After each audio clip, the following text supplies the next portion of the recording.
జీవితంలో మరుపు ఒక వరం.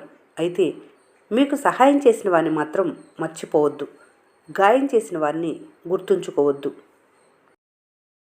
స్వీకరించిన ఆదర్శాన్ని ఆచరించే ప్రయత్నంలో 1000 సార్లు విఫలమైన మరోసారి ప్రయత్నించండి. నిందించటం తేలిక, నింద భరించటం కష్టం. నీతులు చెప్పటం తేలిక, ఆచరించటం కష్టం. అబద్ధం చెప్పటం తేలిక, నిజం దాయటం కష్టం. కలిగిన వారి ధైర్యం, లేనివారి భయం. ప్రపంచాన్ని ముందుకు నడిపించేది, వెనక్కి లాగేది, ప్రపంచాన్ని ఏలేది అంత డబ్బే. మనిషి జీవితానికి మొదలు ముగింపు నోటుతోనే. నిరంతరం శ్రమించటం అలవాటు చేసుకోవాలి. గెలవటం నీకు అలవాటుగా మారుతుంది. నువ్వు పడిపోయి ఓడిపోతావని అంతా ఎదురు చూసిన చోటే నిలదొక్కుకొని నిలబడి గెలిచి చూపించటమే నీ అసలైన గెలుపు. బాధను రాయిగా భావించండి. అది దారిని అడ్డుకోదు, మెట్టుగా మరీ పైకెక్కిస్తుంది.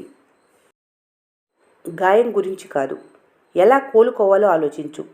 పడిపోవటం గురించి కాదు, ఎలా నిలబడాలో ఆలోచించు. సమయాన్ని సరిగ్గా వినియోగించుకోవటమే ప్రకాశవంతమైన భవిష్యత్తుకు పునాది. ఏ పనిని రేపటికి వాయిదా వేయకండి. ఎందుకంటే రేపు మరో పని మీకోసం ఎదురు చూస్తూ ఉంటుంది. నారు పోయకుండా, నీరు పెట్టకుండా పెరిగేవి రెండు. ఒకటి పొలంలో కలుపు, 2 మనిషిలో అహం. ఒకదాని వల్ల పంట నాశనం అయితే రెండో దానివల్ల మనిషే నాశనం అవుతాడు. కోపంగా ఉండటం అంటే రగిలే నిప్పును చేత్తో పట్టుకోవటం లాంటిది. దాన్ని ఇతరులపై విసిరే లోపలే నిన్ను దహించి వేస్తుంది. సాధ్యం కాదనుకుంటే ఏ పని చేయలేరు. ప్రయత్నించి చూడు, పోయేదేముంది? గెలిస్తే సంతోషం వస్తుంది, ఓడిపోతే అనుభవం వస్తుంది. పరిస్థితులు అనుకూలించక నువ్వు ఒంటరిగా నిలబడవలసి వచ్చినా అప్పుడు కూడా నిజాయితీ వైపు మాత్రమే నిలబడు. ఎదుటి వ్యక్తికి మీపై నేరుగా గెలిచే దమ్ము లేనప్పుడే మీ వ్యక్తిత్వాన్ని విమర్శించడం మొదలు పెడతారు. దారి తెలిస్తేనే నడుస్తాను అంటే ఒక్క అడుగు కూడా వేయలేరు. కొన్నిసార్లు ముందుకు వెళితేనే దారి తెలుస్తుంది, కనపడుతుంది. ఎంతటి కష్టాన్నైనా ఓర్చుకోకానే నిన్ను చులకనగా చూసేవారి పంచన మాత్రం చేరకు. ఉన్నంతలో బ్రతకడం నేర్చుకోవాలి. నీ దగ్గర లేనిది ఏదైనా సరే దానికోసం ఆలోచనలు, ఆశలు మానుకోవాలి. మనిషిని నాశనం చేసేది అతని బుద్ధి మాత్రమే, కానీ అతని శత్రువులు కాదు. ప్రతీకారం కోసం నువ్వేమీ చేయకు. కాలమే సమాధానం చెబుతుంది. బలహీనుడిని బలవంతుడు కొడితే బలవంతుడిని భగవంతుడు కొడతాడు. నిన్నెవరైనా బాధ పెడితే నువ్వు ప్రతీకారం తీర్చుకోలేకపోయినా కొంచెం ఓపిక పట్టి చూడు. కాలం అనేది మహాశక్తివంతమైనది. వడ్డీతో సహా బదిలిస్తుంది. కోపం, అసూయ, ద్వేషం అనేవి మానసిక రోగాలు. మనిషి ఎదుగుదలను ఆపేస్తాయి. సంతోషం, సహనం, శాంతం అనేవి ఎదుగుదలకు తోడ్పడతాయి. పరిస్థితులు చూసేవారికి ఒకలా, అనుభవించేవారికి మరోలా కనిపిస్తాయి. అనుభవించేవారికి ఉన్నంత బాధ చూసేవారికి ఉండదు. జీవితంలో ఇప్పటివరకు ఏం జరిగిందనేది నీకు అనవసరం. ఇప్పటి నుంచి మళ్ళీ మొదలుపెట్టు. ఓటమిని ఎప్పుడూ ఒప్పుకోకు. చెడుగా ఆలోచించే గుణమే సగం సమస్యలకు కారణం. మీరు చెప్పే మంచిని కూడా చెడుగా తలిచేవారికి మంచి చెప్పి శత్రువుగా మారటం కంటే మౌనంగా ఉండటం ఎంతో ఉత్తమం. తృప్తి లేని తిండి, సంతోషం లేని నిద్ర, గౌరవం లేని సంపద ఎప్పుడూ వృధానే. మనసు నిండా మంచి ఆలోచనలున్నవారు ఎప్పుడూ ఎదుటివారి మంచినే కోరుకుంటారు. పరిస్థితులను అర్థం చేసుకుని బ్రతకడం తప్ప వేరే మార్గం లేదు. ఎందుకంటే మీ జీవితం మీరు కోరుకున్నట్లు ఎప్పుడూ ఉండదు. మీరు గొప్ప గొప్ప పనులు చేయలేకపోవచ్చు, కానీ చేసే చిన్న పనులు గొప్ప మనసుతో చేస్తే చాలు. అన్నిటికీ కొన్నిసార్లు నీ సామర్థ్యం వల్ల కాని పని నీ సహనం వల్ల అవుతుంది. నిశ్చింతగా ఉండు, గెలుపు చెంతకు చేరుకుంటావు. మనసును ప్రశాంతంగా ఉంచుకోవాలి. మంచి రోజులు వస్తాయి. ఎవరికీ అలవాటు పడకూడదు. ఏదో ఒక రోజు వదిలేసి వెళ్ళిపోతారు. అప్పుడు మళ్ళీ ఒంటరి వాళ్ళు అయిపోతారు. నీలో మంచి చెడు రెండు ఉంచుకోవాలి. ఎప్పుడు ఏది అవసరమవుతుందో తెలియదు కనుక ఎవరికి ఏది ఇవ్వాలో అది ఇవ్వటం నేర్చుకోవాలి. ఫలితం వస్తలేదని కంగారు పడకు. ఒకరోజు నీ ప్రయత్నం కూడా నీకు గొప్ప విజయాన్ని అందిస్తుంది. ధైర్యం అనే ఆయుధం వెంట పెట్టుకొని ముందుకు వెళ్ళు. ఎన్ని అడ్డంకులు వచ్చినా గమ్యాన్ని చేరుకోగలవు. జీవితంలో ఓడిపోతే ఆవేశంలో నిర్ణయం తీసుకోకు. కొంచెం ఆలోచించు. ఏదో ఒకరోజు నీ ఆలోచన గెలుపుకు దారి చూపిస్తుంది. ప్రస్తుత నీ నిశ్శబ్దమే భవిష్యత్తులో కొందరికి సమాధానం చెబుతుంది. వేచి చూడు. నీకున్న ఓపికకు ఒకరోజు నీ జీవితంలో ఓటములు కూడా ఓడిపోయి గెలుపు నీకు బహుమతిగా ఇస్తుంది. నువ్వు పడ్డ కష్టం నిన్ను వెతుక్కుంటూ గెలుపుగా వస్తుంది. ఎదురుచూపు కాదు, కష్టంపై ధ్యాస పెట్టు. ఆనందం మరియు కష్టాలు రెండూ ప్రయాణిస్తున్న మేఘాల్లాంటివి.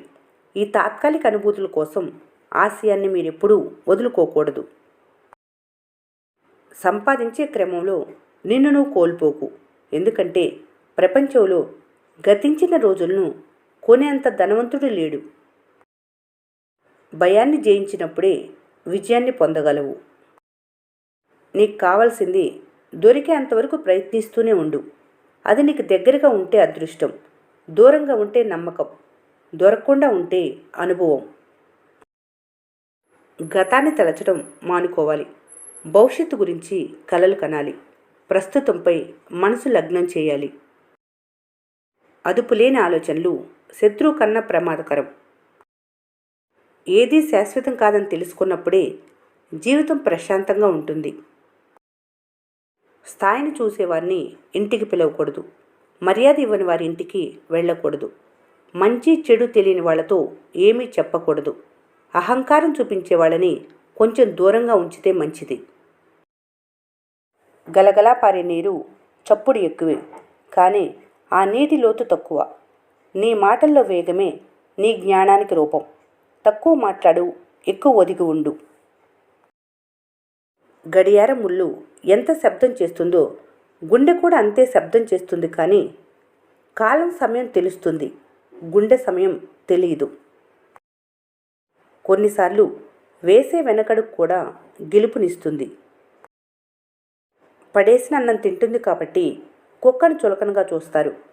కష్టపడి వేటాడి తింటుంది కాబట్టి సింహం అంటే భయం. అందుకే తిన్నది రొట్టె ముక్కైనా కష్టపడి సంపాదించుకోవాలి. పరమాణం కోసం ఎవరి ముందు చేయి చాచకూడదు. జీవితంలో నిన్ను కలిసే ప్రతి వ్యక్తి గత జన్మలో అనుబంధం కలిగిన వారై ఉంటారు. బాగున్నప్పుడు లెక్కలు మాట్లాడి, కష్టాల్లో ఉన్నప్పుడు విలువలు మాట్లాడకూడదు. ఎక్కువగా చదువుకోలేదని దిగులు చెందకు. ప్రతిరోజు ఏదో ఒక పాఠాన్ని నేర్పిస్తూనే ఉంటుంది జీవితం. పొగడ్తలు పొందకుండా ఎవరూ సంతోషంగా ఉండలేరు. అయితే అబద్ధం చెప్పకుండా ఎవరూ పొగడ్తలు పొందలేరు. అబద్ధాలతో బ్రతకటం అలవాటు పడిన వారికి మాత్రమే నిజం చేదుగా అనిపిస్తుంది. క్షమించు అనే పదం కొన్ని సందర్భాల్లో పనిచేయచ్చేమో, కానీ ఒకరి వద్ద నమ్మకం కోల్పోయినప్పుడు పనిచేయకపోవచ్చు. ఎందుకంటే క్షమించడం సులభమే, కానీ మర్చిపోవడం కష్టం. తిరిగి నమ్మకం పొందటం అసాధ్యం. జీవితంలో ఎంత ఎదిగినా ఒదిగి ఉండటం నేర్చుకోవాలి. ఆర్థికంగా ఎంతైనా ఎదగొచ్చు, కానీ ఎవరూ అమరులు కాలేరని మర్చిపోవద్దు. ఆశించటం ఆపేసి అంగీకరించటం మొదలుపెట్టినప్పటి నుంచే జీవితం ప్రశాంతంగా ఉంటుంది. మనిషి తన తప్పులు దిద్దుకునే సమయంలో నీటిలాగా సరళంగా సాగాలి. వ్యక్తిత్వాన్ని నిలుపుకునే సమయంలో వజ్రంలాగా చెలించకుండా ఉండాలి. ధనవంతుడు ఎవరంటే జేబు నిండా డబ్బు ఉన్నవారు కాదు, గుండె నిండా ప్రేమ ఉన్న గుణవంతులు. ఓర్చుకో, కొన్ని నేర్చుకో, తప్పదు. ఎంత నీవాళ్ళైనా ఏ క్షణం ఎలా మారిపోతారో తెలియదు. మెట్టి ఎక్కగానే ప్రవర్తనలోనూ, మాటల్లోనూ, చూపుల్లోనూ తేడా వచ్చిందంటే భగవంతుడు నిన్ను 10 మెట్లు కిందకి దించుతాడు. ఈ రోజుల్లో ఎవరైనా నీ అవసరం ఉన్నప్పుడే నిన్ను ఆకాశానికి ఎత్తుతారు. అవసరం లేనప్పుడు నీ వైపు కూడా చూడరు. ఎందుకంటే ఇది కలికాలం. ఈ వీడియో మీకు నచ్చినట్లయితే మన స్నేహ ఛానల్ని లైక్ చేయండి, సబ్స్క్రైబ్ చేసుకోవడం మర్చిపోకండి. Thanks for watching.